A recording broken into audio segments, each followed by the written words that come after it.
For HMTV, this is Eon Chiquino with some more StarCraft 2 commentaries coming at you. Going over replays from Dreamhack Summer 2013. Let's go ahead and introduce our players. The Zerg player in the red on the bottom right side of Star Station. It's going to be Liquid's TLO. And his opponent. A recent transfer, had a recent team transfer along with his brother to Team Mouse Sports. It's going to be one of the top European Terran players in the green. On the top right side of the map, it's going to be Lucifron.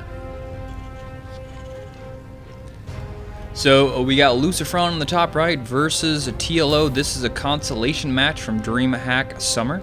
Lucifron is from Spain, and speaking of Spain, it's going to be the next Dreamhack is going to be on July 15th to the 18th in Spain. I'm assuming Lucifron's going to be there, so that'll be interesting. Hopefully, maybe he can win it for the home country.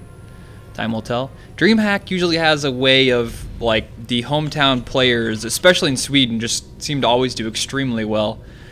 So maybe that'll work out pretty well for Dreamhack, and likewise for Lucifron. So TLO going for a hatch first opening. Yep, hatch first opening here, and we've got a gas build for Lucifron. Maybe he's going to go for that Reaper opening. This is a great map for Reaper openings, as you can see. There's a lot of area to jump up into your opponent's base all along this area here. Oops. And all along this bottom area here, and all the way down here. So there's a lot of surface area to run in. So if you get a Reaper, you're essentially guaranteed a free scout in your opponent's base.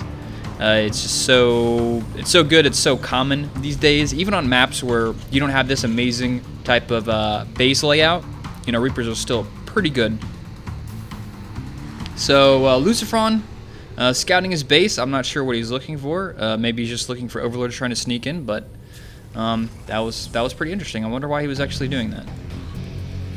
Because even if a overlord was coming out, he couldn't kill it because he's making a Reaper. So I don't know. Maybe just I'd like to know what his thought process on that.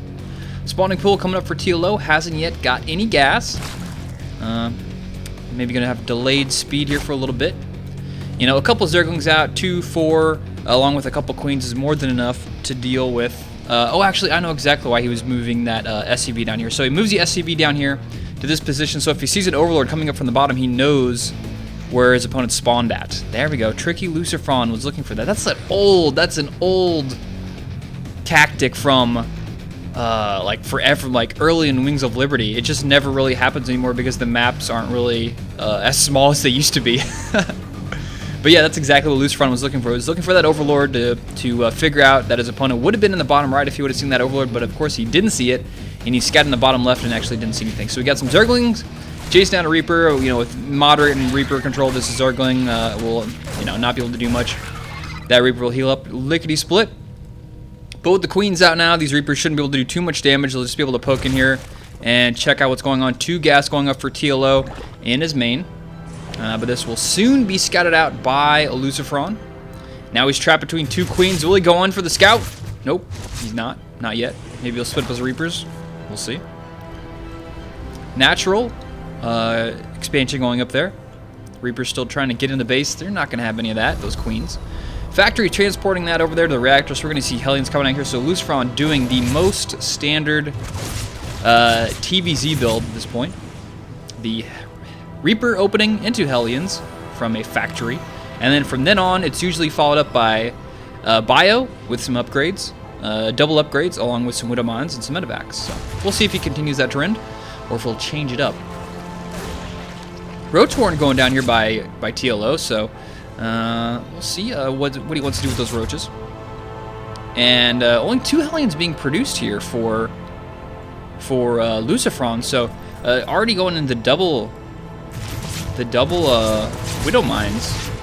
Now he's just going to use these Hellions to scout with. That's all he can really do with this. He can't kill too many workers with this. He's going to have to shoot him twice, so maybe he'll get 2 kills here. So 2 kills isn't bad. Whoa, okay. If he got a little more there, would have been a little bit better. Okay, so not too terrible. 2 for, I think, 3, but Yeah, so Lucifron already going with a really heavy Widow Mine production. So whenever they go with that Reaper Hellion opening, they usually get it about 6 Hellions. But this time we've got Lucifron going with a little bit faster defensive posture, not really too aggressive. Third command center up in his main. He's getting that armory down. Maybe we'll see some Hellbat drops. See if that's going to be the name of the game here. Bunkers being placed. Let's see what he's going to make next out of this factory. That's going to be pretty important what he does here. Is that actually going to be able to build there? Is that in range? Yep, okay, cool. That was really close there. I thought that might be trap. Speed done for the Zerglings. TLO now spreading creep like a madman outside of his base. He's got a queen in his main, queen in the natural, and 2 other guys outside. Zerglings have not yet made any of those Widow Mines popped off yet, but he probably did scout them whenever he went forward. Whenever you walk forward, you can see a little, indention in the ground that lets you know they're there. And, once you play it enough, you can see it bright as day as far as Zerg players go. So he's got his Zergling spread out here, just kind of keeping an eye on the front of the base. A little supply depot down here on the bottom right side of the base to check for Nidus worms, crazy stuff like that. I wouldn't put it past TLO to do that. Another factory going down with the tech lab. Starport, yep, so this is definitely going to be Hellbats. The Hellbats are already out. And the Medevac is going to be doing some drop play here. Well, let's see how much damage he can do with these Hellbats. 2 more gas going down at the natural. This is a hard map to take your third on. Just because it's so exposed. You can see how much area you have to cover here. And it just gives Zerg so many possibilities of coming from multiple angles. But the front here for Lucifron is extremely strong. Extremely well defended. But look at this. TLO sees this drop coming way, way, way in advance. He can easily make roaches, moves his queens into position, and these 2 Hellbats shouldn't be able to accomplish too much with this attack. So let's see what he's going to manage to get done here. Some big hits go down there, but he only kills, I think, 1 so far. Might get a couple Zerglings. And if nothing else, he's just going to delay a bunch of mining time. 5 killed so far, but I think he killed at least 3 earlier. And those are grouping up. He needs to watch out with those Hellions. Oh, well, that was really close there. I thought that was going to be bad. I thought it was going to be bad news there for TLO, but no, managed to get him out of there. More Hellbats being produced with the Medevacs, more tanks, and this is going to be straight up mech play from Lucifron.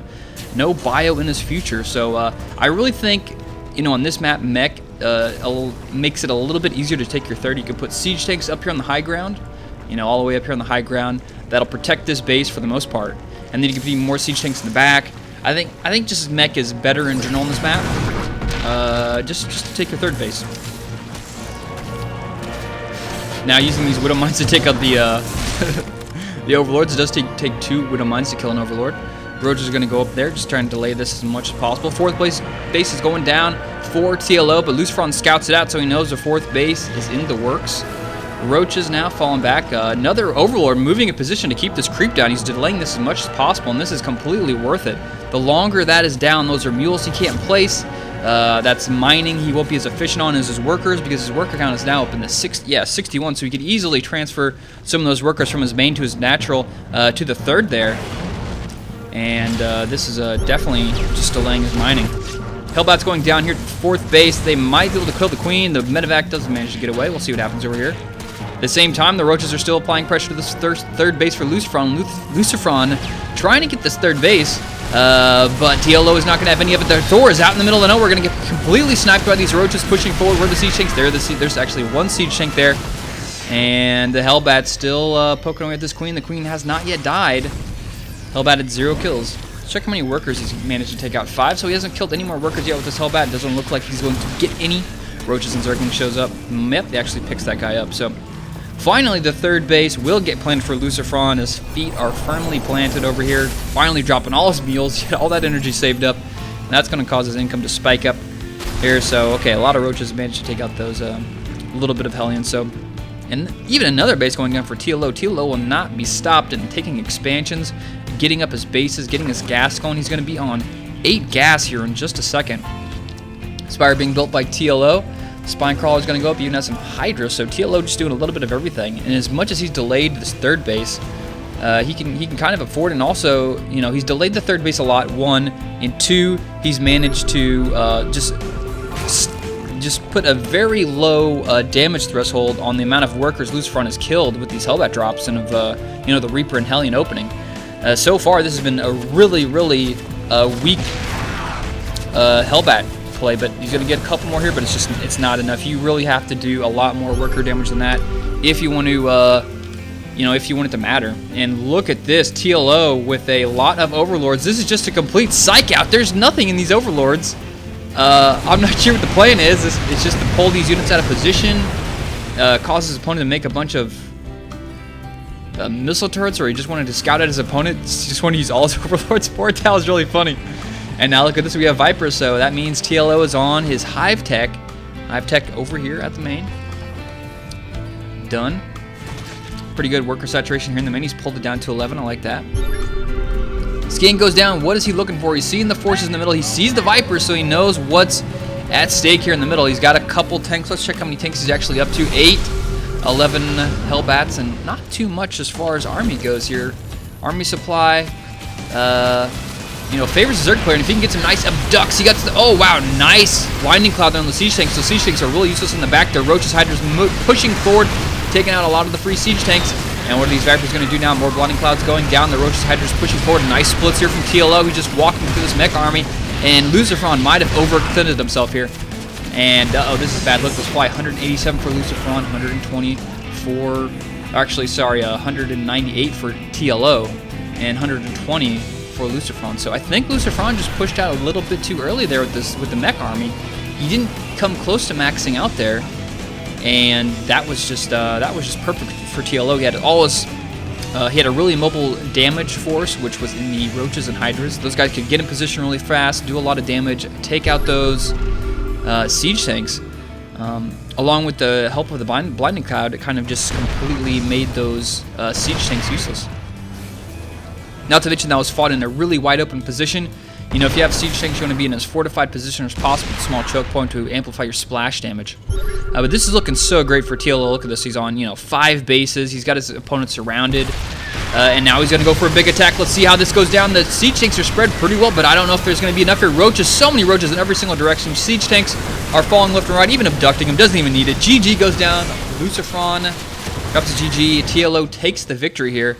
And from start to finish, TLO played this so well.